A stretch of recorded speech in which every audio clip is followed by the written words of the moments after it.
If your teenage child has been diagnosed with functional neurological disorder, short for FND, and the symptoms continue to fluctuate, like one day symptoms are completely better, and the next day it's really worse, now with vengeance, or they're done with this kind of symptom and now there's a new symptoms of FND coming up. In this video, I'm going to talk about why many teens with FND continue to have these fluctuating symptoms of FND like a yo-yo effect and what they can do about that effect. So let's dive in. Hi, my name is Dr. Lee. I'm a pediatric health psychologist and the founder of the online group coaching program, Teen FND Academy. So in this video, let's talk about what this yo-yo effect is for teens with FND.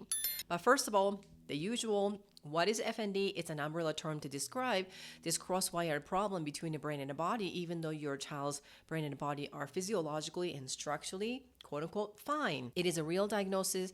Your child's not making things up. And it is a biopsychosocial phenomenon, which I'm going to talk about later in this video, because that is deeply related to why your child's FND symptoms continue to fluctuate. Now, what does a yo-yo effect look like, especially for teens with FND? It's kind of like this, having this FND symptoms and get better, like they resolve without doing anything.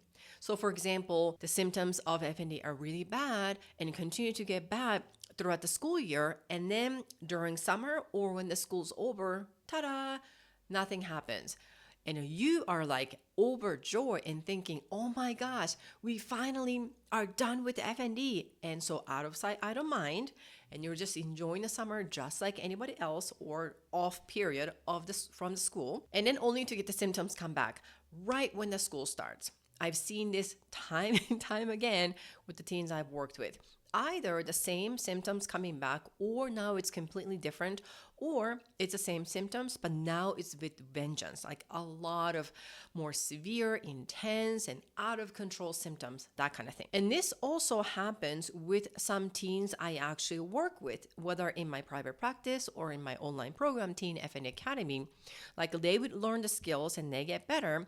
And the family is like, oh my gosh, great. Now I don't need to see you. So they stop working with me. I'm like, great, but not so much. And now the symptoms come back for whatever reasons. And then they panic. So what happens? What's going on with this? The impact of this yo-yo effect is, first of all, it's very unpredictable.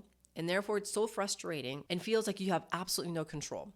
Right? And then families are panicking. And then this is what sets off for these families to see 20 plus different doctors to find the solution or the magic pill or the magic potion and find out once and for all what is going on. Or they just pray and then say, let's see how it goes with no predictable approach. Or they have both, approaches, right? And these families would see so many different doctors and then nobody can help them. And so they just turn into this hope and pray methodology. And I'm not saying the hope and pray methodologies are bad, but what happens inevitably, you are likely to have this yo-yo effect to stay.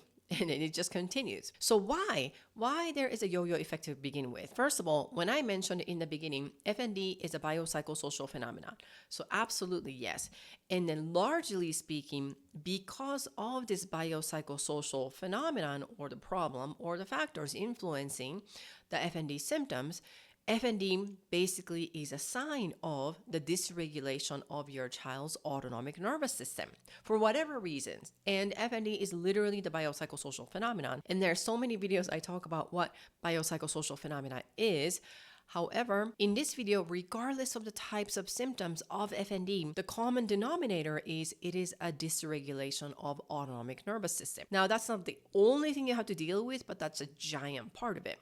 But without knowing the skills and the right approach, then right approach in my program, it's the what, how, and why. Again, I'm not saying it's the only right approach for everybody on the planet. However, the ones that I work with who are successfully getting better from FND is taking this approach, which is what I teach in my online program, Teen FND Academy.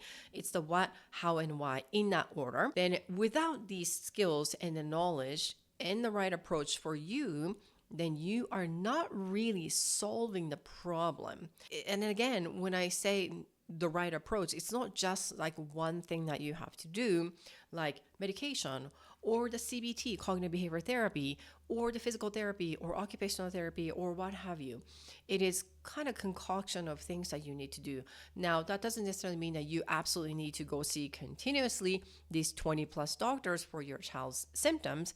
However, if you're just laser focused on one thing, and if that is going to solve everything, then you're kind of missing the target here. And it's the strategies literally to balance the autonomic nervous system. However that is, as long as they're safe, healthy, and then you guys are okay with it, then investigate your own unique influencing factors, the why. So this is what I teach in my online program, Teen FND Academy. First of all, you need to know what you're dealing with, which is FND, and how to basically resolve the symptoms, right? And then why this is happening in the first place. And many times, the ones I have worked with, they got their what and then how part really okay, down to the T, right? And then so they are back to their life and then having fantastic life. If they don't deal with this why, then those are the teens, even in my program, they actually come back with some symptoms because this why.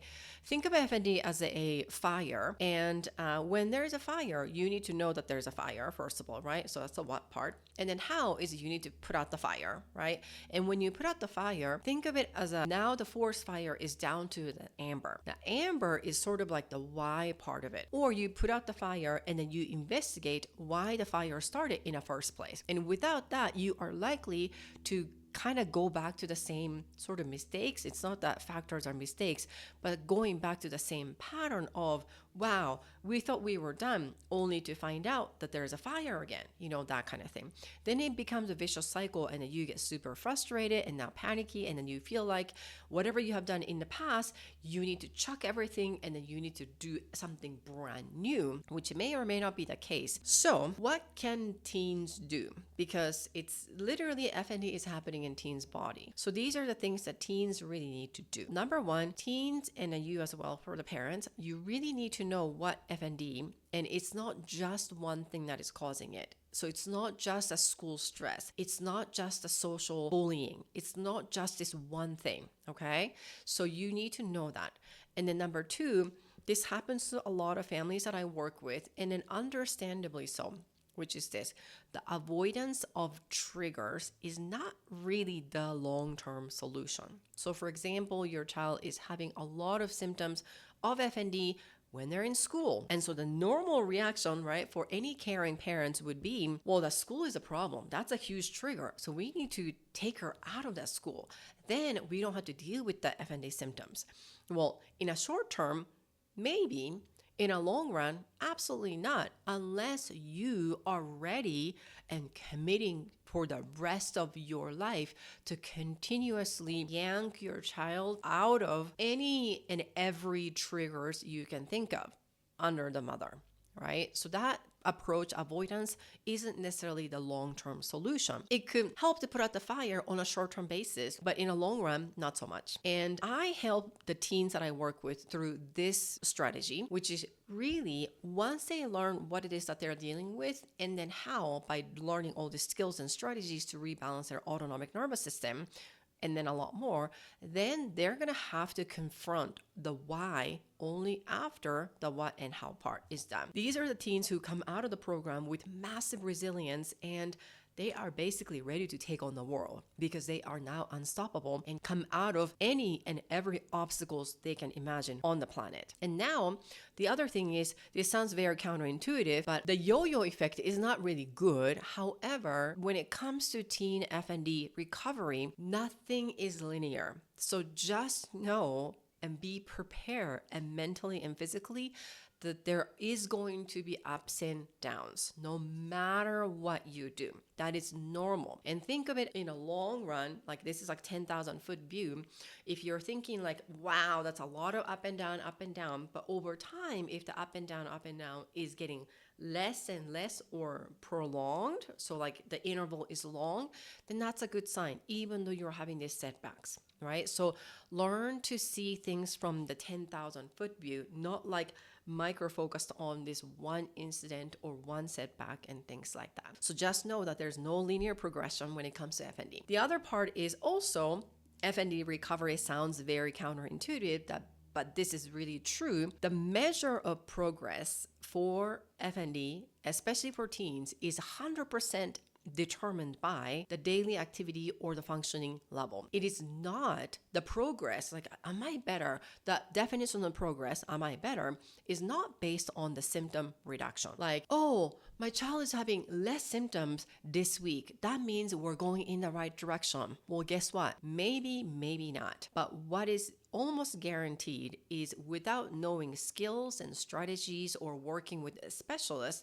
and just happen to get better this week or next week, then most likely, based on my experience, you're guaranteed to continue this yo-yo effect, because you're literally drawing more attention on this FND symptoms, which is unfortunately the drawing attention, focusing, and really preoccupied about the FND symptoms is one of the big perpetuating factors of why FND continues to stay in your child's body and mind. Therefore, we need to sort of do a little bit of mindset change. No linear progression is there for FND. And when it comes to FND progression, speaking of, the improving daily functioning is really where you want to focus on, instead of less symptoms or less frequency, less intensity, or whatever it is that the symptom reduction that you're defining as. It's almost like you kind of want to ditch that, and then really focus on the functioning level, which sounds very counterintuitive. And this is what